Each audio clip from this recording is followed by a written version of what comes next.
pinasa ninyo na SALN at yung comparison sa SOSE. Ang sabi nila ay paano nagkaroon ng expenditure na ganito kataas, gayong ang kanyang asset ay mas maliit. Sen, paano bang nangyari? Ganito napakasimple lang ng paliwanag dyan Ang pasimula ko nga doon meron pong mga ibang mga kababayan natin ang halos hindi makapaniwala kung bakit po tayo nanalo. Nakalimutan po nila na napakarami kong kaibigan. Okay. Ang marami po sa inyo ay nasa harap po ngayon. Nelson, alam mo, mga kaibigan ko, nagbigay sa akin talaga.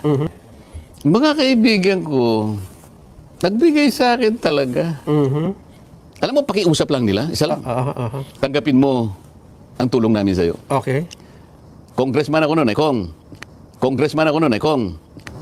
Congressman ako noon, Kong. Kami po ay naniniwala na karapat dapat kang makarating sa Senado. Tanggapin mo ang halagang to. Marami sila. Tanggapin mo ang halagang to. Marami sila. Isa lang ang kanilang pakiusap sa akin. Ano po yun? Sana wag muna kaming i-disclose ang identity. Ngayon, kapag ka naglagay ako ng figure sa contribution, mapipilitan akong mag-disclose ng pangalan nila. Alam mo kung bakit? Merong kaakibat na kung tawagin ay deed of acceptance of donation. Paano yun kako? Contribution to Hindi, sabi niya, binigay ko nga sa'yo, contribution, pero utang na loob mo sa akin yan. Contribution, pero utang na loob mo sa akin yan. Ituring mo na lang na utang, sabi niya, di ba? Loan.